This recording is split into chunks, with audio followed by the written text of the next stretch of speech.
Bom dia, pessoal, tudo bem com vocês? Muito bom estar de volta nessa manhã de domingo aqui para mais um momento juntos, mais um momento de oração, orando pelo país e orando pelo mundo, por essa situação. É um prazer ter você aqui com a gente, ao vivo. Estou aqui com o Juninho, estou aqui com o Timóteo, mais uma etapa, nesse domingo, dia 5.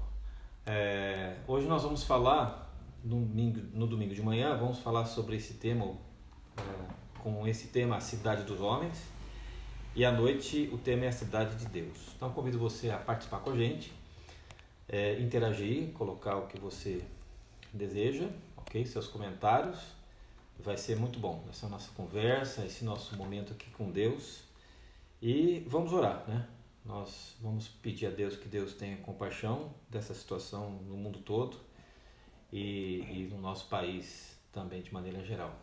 Você pode orar comigo? Vamos orar?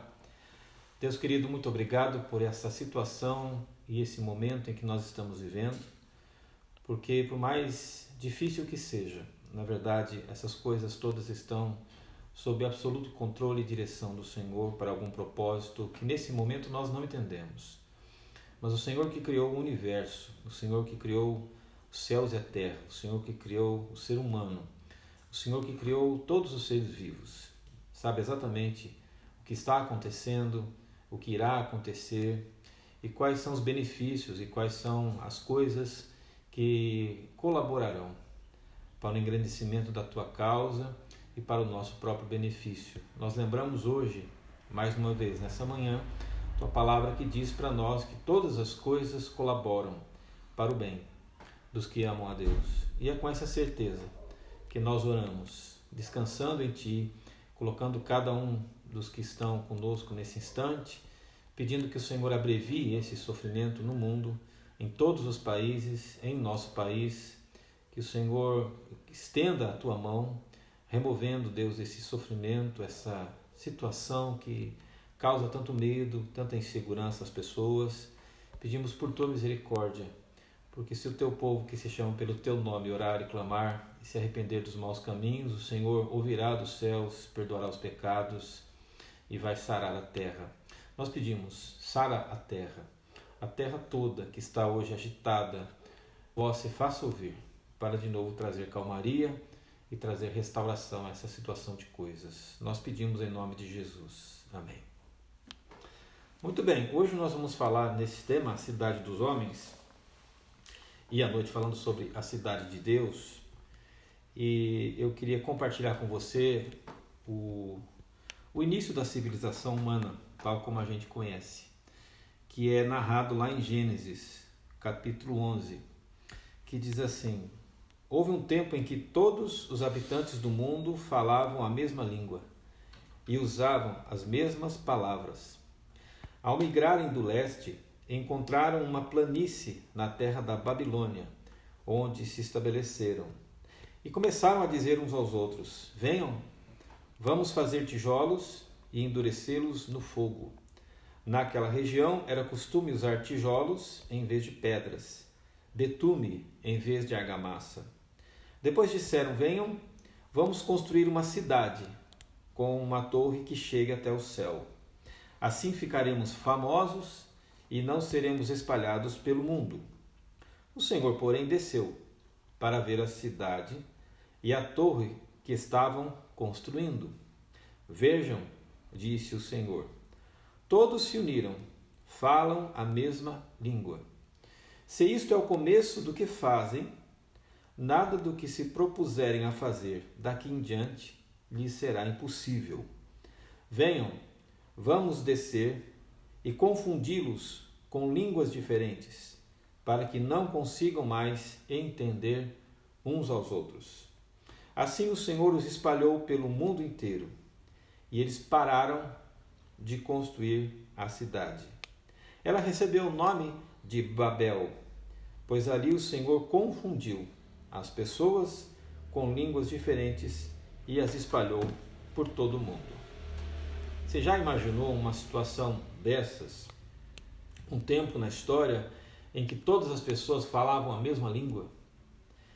em que todos os moradores do mundo se comunicavam no mesmo idioma, um momento em que todos se entendiam, todos se comunicavam, todos falavam e todos eram compreendidos, significa que havia pouquíssimo espaço para a diferença, se é que havia alguma diferença. Se você, por exemplo, fala a mesma língua, se você se comunica no mesmo idioma, você tem a impressão que está vivendo no mundo ideal. Porque se todo mundo fala a mesma língua, se todo mundo se entende na mesma língua, se não há diferença de forma alguma, não há barreiras, não há riscos, não há perigo algum. Nesse tempo em que todo mundo falava a mesma língua, algumas coisas começaram a se formular como ideia. Por exemplo, é mais vantajoso então, já que todo mundo se comunica e todo mundo se entende, se estabelecer num só lugar. É interessante construir uma civilização única e a partir daí fechar as fronteiras e ter na Terra um modelo de sociedade ideal. Vai saber se em algum outro canto da Terra tem outros povos diferentes. Então é melhor se fechar, construir uma civilização ideal para ter aqui na Terra um tipo de modelo do paraíso.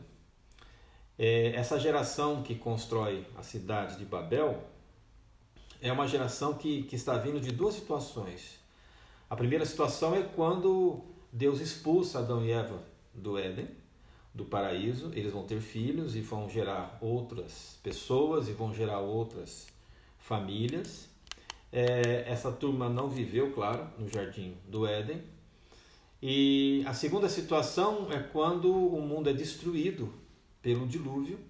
Noé e a sua família são salvos dentro da arca. A arca repousa no Monte Ararat, recomeça a civilização. Então essa civilização, esse grupo que começa a se juntar e formar uma nova sociedade ideal, é justamente a turma que saiu da arca de Noé e repovoou a terra. E eles querem construir uma sociedade perfeita, uma sociedade ideal. E o marco simbólico desse paraíso na terra é uma torre. Uma torre muito grande, uma torre enorme que chegue até o céu.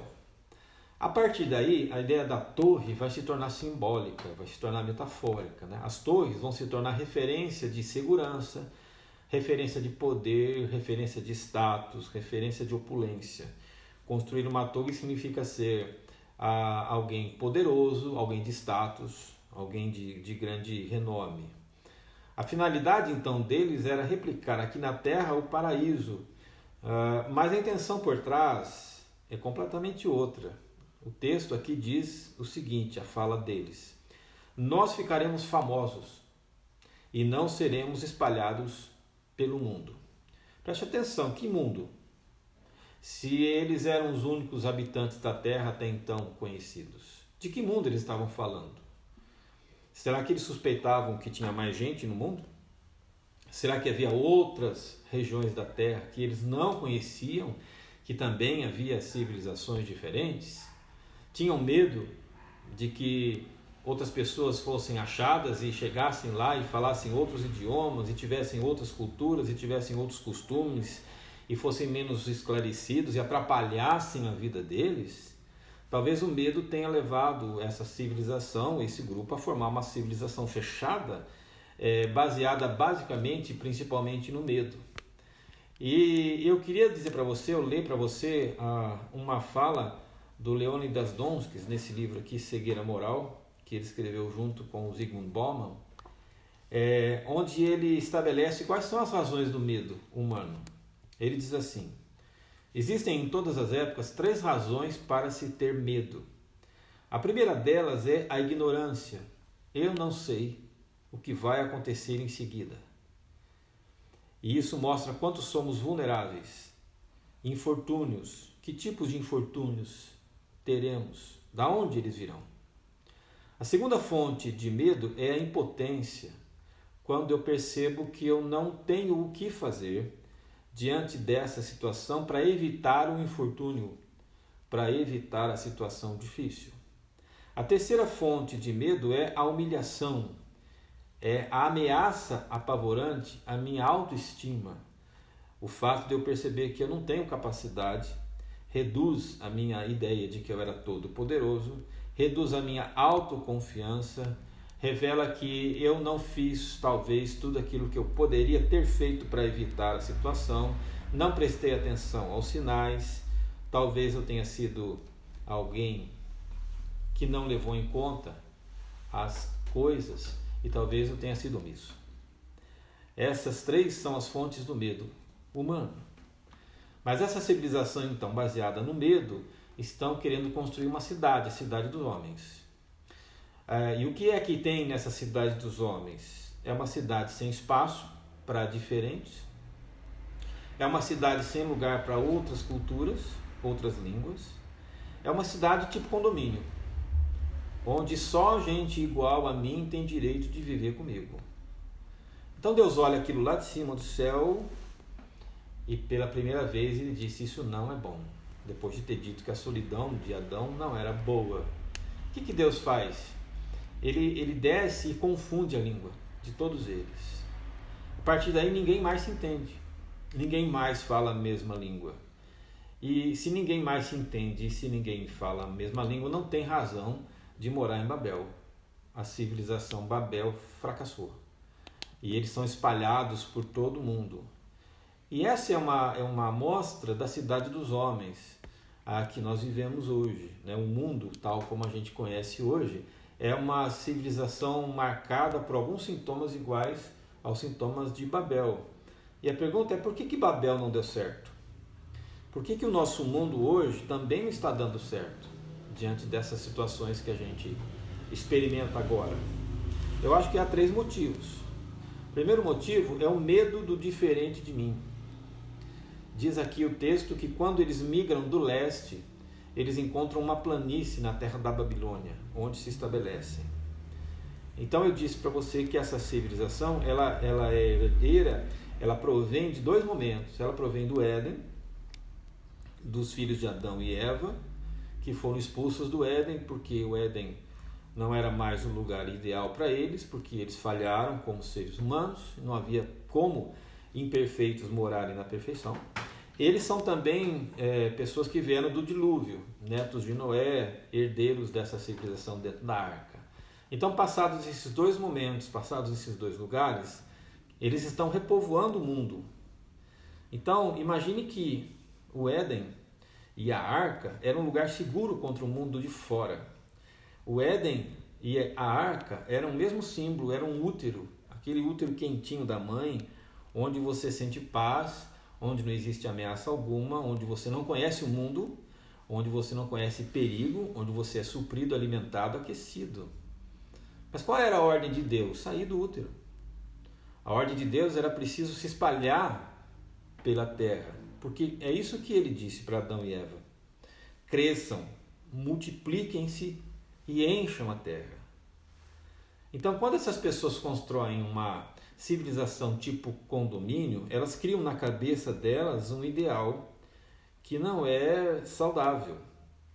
É aquela ideia de que é possível você viver num mundo perfeito e você é o imperfeito no mundo. É viver num mundo sem risco, é viver num mundo sem ameaça, é viver num mundo sem imprevisto, é você jamais ser atingido por notícias que não estavam planejadas, como o Covid-19 e qualquer outra situação. É um pensamento também egoísta, porque se recusa a incluir outros que vierem, que não tenham as mesmas características, que não tenham a mesma maneira de se expressar. É a ideia de um mundo de igualdade plena, é um mundo de semelhança absoluta, é um mundo onde todo mundo tem a mesma raça, tem a mesma cor, tem o mesmo nível, a mesma cultura, o mesmo poder aquisitivo, tudo perfeito. Mas aí chega Deus e confunde tudo. E para o projeto. E por que é que Deus para tudo e confunde as línguas? Porque não é dado a você e a mim a capacidade de construir um mundo ideal e um mundo perfeito, por uma razão simples. Nós somos marcados pela imperfeição. Nós somos marcados pela falha. Nós somos marcados pelo pecado. E por causa dessas coisas, nós não somos capazes de construir um cenário ideal de civilização, de cidade, de mundo. Não ia demorar muito tempo para que a Torre de Babel se tornasse o mesmo mundo depois do dilúvio, como realmente se tornou, cheio de violência, cheio de crimes, cheio de desordem de todo tipo. O tempo passou e o mundo se virou, ou se voltou, ou voltou a ser, se tornou de novo o que era, pós ou antes do dilúvio. O fato é que Deus criou os seres humanos com diversidade, não só seres humanos. Você olha para a natureza, você olha para as plantas, você olha para os vegetais, você olha para as estrelas, você olha para as galáxias, e há uma diversidade enorme em tudo isso. E o que é que a diversidade ensina para nós? A diversidade ensina que nós temos que aprender a conviver com as diferenças. Nós temos que respeitar a diversidade. Nós temos que cooperar para dar espaço àquele que não é igual a nós. Então, esse tempo que nós estamos enfrentando agora, com essa pandemia, é uma grande oportunidade de nós praticarmos a bondade, a mão estendida, a solidariedade, deixando de lado nossos medos internos. Deixando de lado esta ideia de que se não for do meu jeito, não será bom. É preciso combater esse medo. E a Bíblia diz que o amor lança fora todo medo. A segunda realidade que a gente aprende, porque Babel não deu certo, porque a civilização nossa não está dando certo, é porque é uma civilização que coloca o ter no lugar do ser. Qual é a fala dessa turma que está construindo Babel? Eles dizem assim, vamos construir uma torre que chega até o céu e aí nós ficaremos famosos e não seremos espalhados pelo mundo. Ficar famoso. Esse é o ideal. Esse é a busca. Esse é o desejo.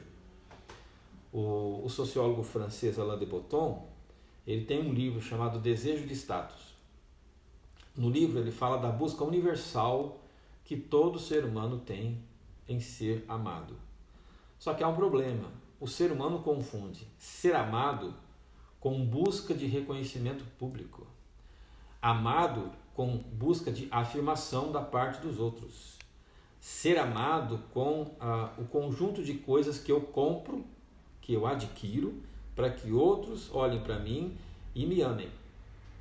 É comum descrever, por exemplo, uma pessoa que ocupa uma posição na sociedade, uma posição importante, a gente diz, esse é alguém na vida. E o oposto disso esse é o ninguém. Então todos nós ansiamos ser alguém, porque ser ninguém equivale a não ser notado, não ser percebido, equivale a ser anônimo. E na nossa leitura errada, o anônimo é uma pessoa não amada. E todos nós queremos ser distintos. Agora, se a sociedade oferecesse amor como recompensa, por exemplo, de quem acumulou discos de plástico, não ia demorar muito para que todas as pessoas comprassem disco de plástico para serem amadas. Agora, troque o disco de plástico por qualquer objeto de consumo hoje. As pessoas têm a necessidade de consumir essas coisas dizendo isso me faz ser incluído, isso me faz ser notado, isso me faz ser reconhecido, isso me faz ser amado, o que é uma bobagem. Como é que uma realidade material, como é que a compra de um item vai me levar a obter amor que não tem nada a ver com materialidade? Então esse povo que constrói a Torre de Babel tem esse desejo de fama, de ser diferente do resto do mundo, porque supostamente isso faria com que eles fossem amados. Perceba, na medida que a civilização se afasta de Deus, ela tem que colocar no lugar de Deus alguma coisa que diga para ela, isso aqui vai amar você.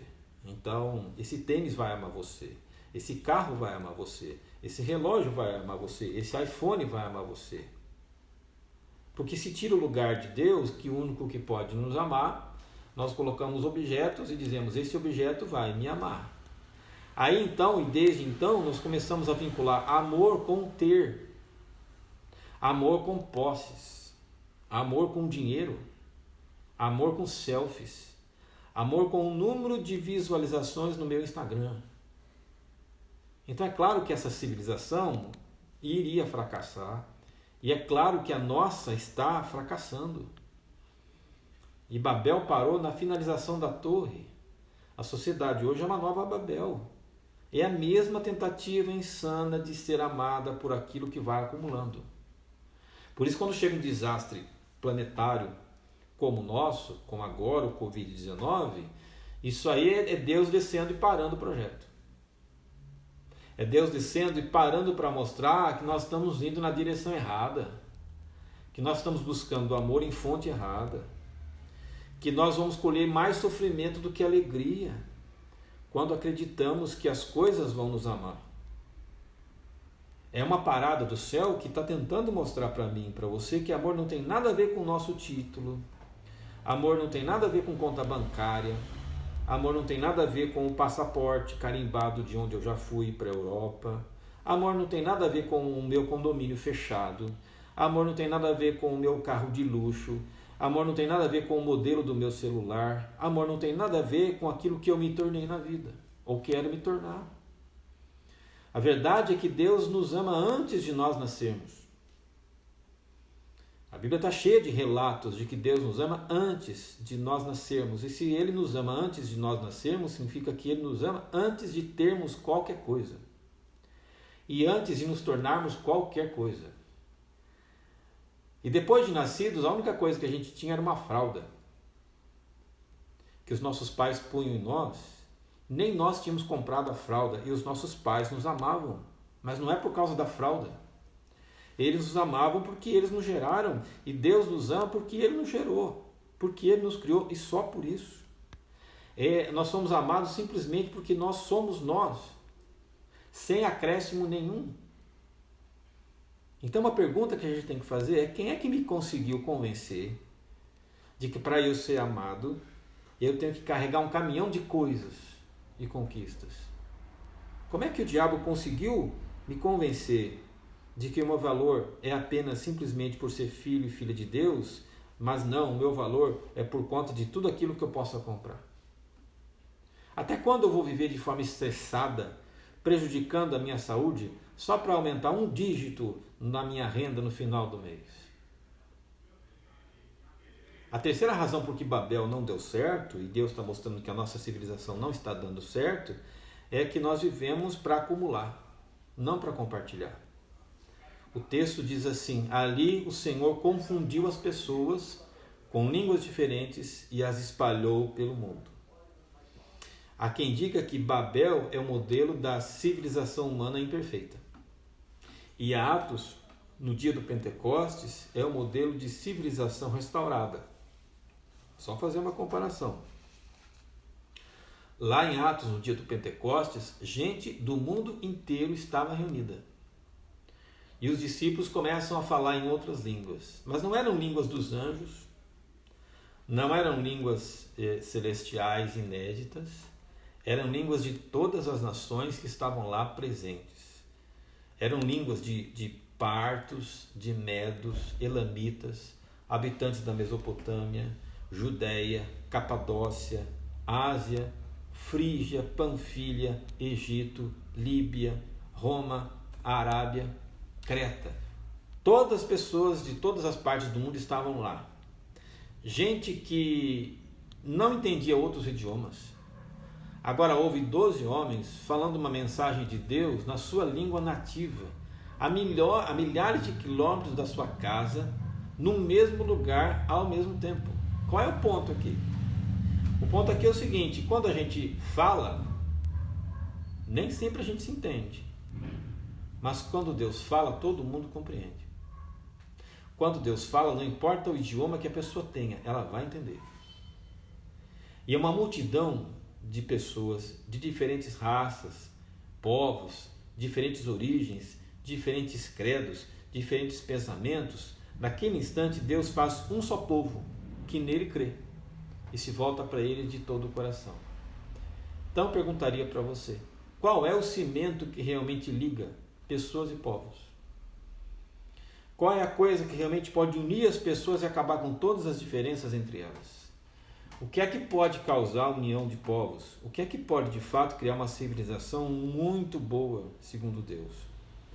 Não é a economia, não é o Estado, não é a geografia regional, não é o poder econômico, não é o conhecimento científico, não é o consumo de bens e produtos. A única coisa que une pessoas e povos é a fé num Deus único que a todos criou e que a todos ama. é a fé nesse Deus único, que pode unir todas as pessoas do mundo inteiro. E por causa disso, do que aconteceu naquele momento, no dia do Pentecostes, é dito lá no texto, o resultado do nascimento de uma outra civilização em outros moldes. Sabe qual foi o resultado? Diferente de Babel? O resultado é esse. Nenhuma pessoa considerava sua nada do que tinha, porque todos os que estavam juntos tinham tudo em comum e dividiam entre si, conforme a necessidade. Então, em Babel, nós temos um povo fechado, blindado, enclausurado, com medo de que seja assaltado, roubado, furtado por outros diferentes. Um povo, portanto, que pensa só em si, um povo que pensa em juntar o que acumular o que juntou. Mas no Pentecostes nós temos um povo aberto, sem medo, que se espalha pelo mundo divulgando o amor do Evangelho, do amor de Jesus pelo mundo. É um povo que não vive para o materialismo mesmo, porque é capaz de distribuir para os outros e compartilhar o que tem com os outros. É um povo que vive a simplicidade de entender que o valor de tudo são as amizades, a razão da própria vida, vivendo o amor muito prático, traduzido em solidariedade, traduzido em amizade. Então, que aprende a dividir, que aprende a partilhar, que aprende no amor o sentido de tudo. Então, a proposta de Deus para a civilização decadente é justamente a fé nele, porque ele é o único cimento que pode realmente unir coisas e pessoas diferentes. Eu queria terminar esse nosso momento lembrando a você uma pesquisa de um geógrafo, professor universitário chamado Milton Santos. Tive contato com essa pesquisa anos atrás. O professor Milton Santos analisou a característica das cidades do interior paulista onde passava a ferrovia, onde a linha do trem cortava a cidade. E aí ele analisou todas as cidades. E ele foi percebendo alguns detalhes interessantes. O que é que fazia a linha férrea nas cidades do interior paulista? Ele percebeu, dentre muitas coisas, que a linha férrea dividia a cidade em nível social. Então há uma divisão social das cidades na época da introdução da ferrovia com a questão social das pessoas. Então, num determinado ponto, né, da linha para cima, morava as pessoas mais de classe média, da linha para baixo, as pessoas de classe mais baixa. Da linha para cima havia asfalto, havia saneamento básico, havia lojas, havia bancos. Da linha para cima não havia asfalto, as casas tinham fossa séptica e não havia comércio, quase não havia comércio. Você tinha que subir, tinha que atravessar a linha lá para cima. E eu morei da linha para baixo. E eu me lembro da minha infância, era muito comum os vizinhos saírem de casa, atravessar a rua, para pedir café emprestado, para pedir açúcar emprestado, para pedir feijão emprestado, para pedir arroz emprestado. O que hoje muitas vezes as pessoas teriam vergonha de fazer. Só que havia um detalhe, a vida era muito simples. Todo mundo era igual a todo mundo. E eu fico imaginando se não é esse o modelo que Deus deseja que a nossa sociedade seja, um modelo de solidariedade, onde a gente não importa se o outro tem mais, onde a gente realmente é feliz na simplicidade das coisas, onde todo mundo parece ser parente, onde você convive com alegria na casa um do outro, onde você rompe distâncias sociais, rompe distâncias econômicas, distâncias de qualquer forma, e você tem uma realidade aberta, você não se tranca, você se abre. A sociedade humana, tal como ela foi construída, não é aquilo que Deus queria que fosse. Mas nós temos a capacidade, a possibilidade e também a ordem de Deus de transformar a sociedade, a cidade que a gente vive, o planeta onde a gente habita, num mundo um pouco mais parecido com aquilo que Deus deseja. Eu deixo a você e a mim esse desafio de nós olharmos para dentro de nós e olharmos para essa pandemia e entendermos que é hora de nós avaliarmos de fato onde nós estamos colocando o desejo do amor e onde nós achamos e o que nós achamos que vai nos amar. Que não seja o que você tem, o seu título, sua conta bancária, os produtos que você comprou, mas que você entenda de uma vez que quem ama você é Deus e Deus amou você antes de você nascer. Antes de você ter qualquer coisa. Jó disse, eu vim para esse mundo nu e vou sair desse mundo nu. O Senhor é que deu e o Senhor é que tirou, bendito seja Ele. Que essa seja a nossa fala hoje e sempre. Vamos orar? Muito obrigado, Deus querido, pela simplicidade da Tua palavra e por ela ser prática. Ajuda-nos a vivermos a Tua palavra, a fazermos da nossa vida uma porta aberta, que possa de fato, Senhor, expressar o amor de Jesus por todos nós. Que o Senhor abençoe a todos que estão aqui, que o Senhor dê um dia de paz, que o Senhor abençoe com provisão e recursos. E pedimos, abrevia o tempo dessa dor mundial, nós oramos em nome de Jesus. Amém. Muito bom, gente. Deus abençoe vocês. Ótimo almoço. A gente se vê hoje à noite às 20 horas. E o nosso tema será a cidade de Deus. Como é a cidade de Deus? Você quer saber? Então te convido para estar com a gente às 20 horas aqui nessa live. Grande abraço para vocês. Até mais.